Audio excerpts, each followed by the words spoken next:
Magandang gabi mga ate. Upload lang po ako ng second video ko. About naman to sa experience ko. About sa experience ko dyan sa hotel sa Nazareth. Isa sa mga hotel dyan sa Nazareth. Cagayan de Oro City. Nagbook kasi yung asawa ko noon ng 4 days. 4 days, 4 nights, ganon. Tapos, kasama namin mga anak namin. And then, ito na nga. Alam mo yung pagkakita ko pa lang sa kama namin ng asawa ko. Kasi bukod yun eh. Doon kami sa upstairs. Sa mga bata, downstairs, sa may kitchen area. Kasi andun yung pambata na bed. So, pagkakita ko pa lang sa bed namin. Alam mo yung may fear ka na. Alam mo yung may takot na. Pero binaliwala ko yun kasi nandun nga kami para mag-enjoy, 'di ba? Nandun kami para mag-enjoy. So, ito na. Second night namin, hindi na ako nakakatulog ng maayos. Alam mo yung pagising-gising na ako. Tapos, ito na nga sa third night. Third night, ito yung talaga, dito talaga ako natakot sa third night namin. Kasi, magising ka ba naman ng, I think, 3 to 4, between 3 to 4 AM, nagising ako. Kasi, alam mo yung, nagsishake yung bed.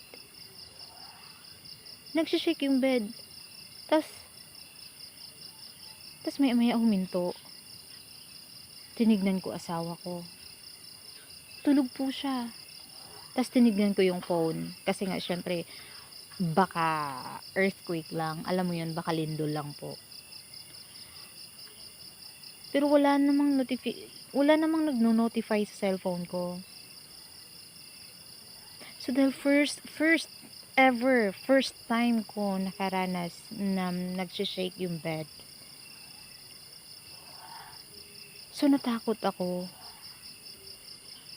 Andun na yung imagination ko, what if makakakita ako ng babaeng lumulutang na nakaputi? What if makakakita ako ng matanda? What if may tao sa ilalim ng bed namin? So, alam mo yung dun na talaga ako natakot. Di ba pagka ganun dapat sisilipin mo yung ilalim ng kama? Pero ako hindi na ako tumayo para magbukas ng ilaw or ano. Ay, naiyak ako. Alam mo yung, hindi ko na talaga ginawa yun. So, pinilit ko na lang pong matulog ulit kasi nga, nandun yung thought na what if makakakita ako. Hindi ko alam kung nagagawin ko. So, pinilit kong matulog. And then, nagising na naman ako second time. Between 4 naman to 5 AM. Nagising na naman ako kasi nagsishake na naman yung bed. Which is this time, mahina. Oh my God, naluluha ako pag kinukwento ko. Which is mahina na this time. Tapos, at the time talaga, ginising ko na asawa ko. Tinanong ko siya, nafe-feel mo ba na nagsishake yung bed? And then, sabi niya, hindi. Kasi nga, tulog siya, diba? Masarap ng tulog niya eh.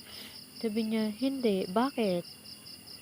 Tapos, ayun nga, kinuwento ko na, nagising ako kasi nga, nagsishake yung bed. Tapos, tinignan ko din yung phone niya. Baka may notification for like earthquake. Pero wala. Tapos, kinabukasan, bumaba ako dun sa mga anak ko. Tinanong ko if may alam mo yung if may news ba about lindol. Wala naman daw. Ni Facebook nga wala kasi usually 'di ba if there's an earthquake, usually talagang nag-aano sila, nagpo-post sa Facebook. Pero that time wala. So parang and then nagtanong yung anak ko, "Bakit ma?"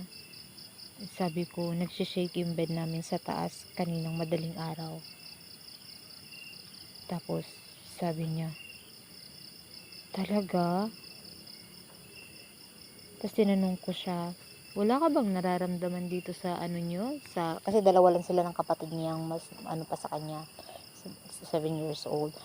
Natanong ko siya, wala bang ano dito, yung parang nararamdaman na kakaiba sa bed niyo? Sabi niya, "Wala naman, sarap nga na daw ng tulog niya eh." So, my gosh. And then, ang last night namin, thank God naman, wala namang, hindi naman na naulit yung pag-shake ng bed. Alam ko, nagse-shake yung bed, hindi yun panaginip eh. Kasi nga, pagkagising ko, nagse-shake pa yung bed eh. First time that, yung unang uga talaga ng bed, nagising ako, na nagse-shake pa yung bed. So, I know it's not just a dream. Alam mo yun. Ayun talagang so sabi ko sa asawa ko pag check out namin, next time, if ever na alam mo yun, magche-check-in kami ulit, parang gusto kong silipin yung ibang room ng hotel kung same po ba sa bed namin. Kasi, 'di ba, may mga hotel na since nagtitipid sila, pumupunta silang mga, alam mo yung mga second hand? Alam mo yung 'pag may second hand na okay pa naman, binibili nila, 'di ba? So, I have a thought na that bed was, alam mo yun, second hand siya. At ang bed na yon, mayroong nangyari na hindi maganda. Alam mo yun? And then, kinabukasan, so sinilip ko yung ilalim ng bed. There's no space, you know. Alam niyo yung walang space doon sa ilalim eh. Kasi, ano lang siya,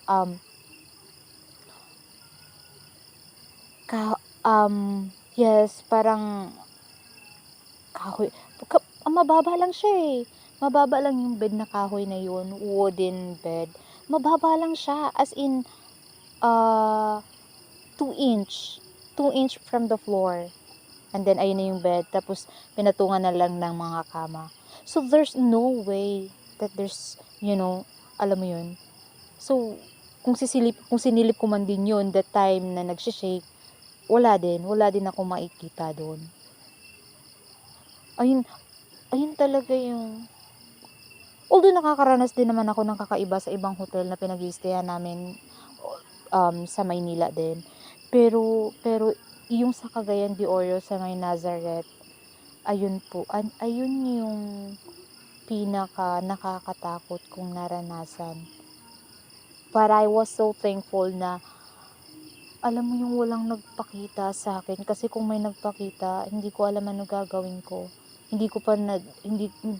Although nakakaramdam ako, may time na nakakaramdam ako kung sad aura ba yung place, or nakakalungkot ba, I mean, kung nakakatakot ba, pero I never ever seen any kind of like a ghost or something, like like a white lady, alam mo yung ganun. Wala akong na-experience na ganyan that time lang. So dun parang nadala ako that time. Pero pagkasama mo naman, pag may kasama ka naman, parang mawawala na yung takot mo. Just to deal with it na lang kung nandun na talaga kayo sa time, alam mo yun, kung nandun na talaga kayo. So yun lang po. Pa-share naman po mga moms, mga ate.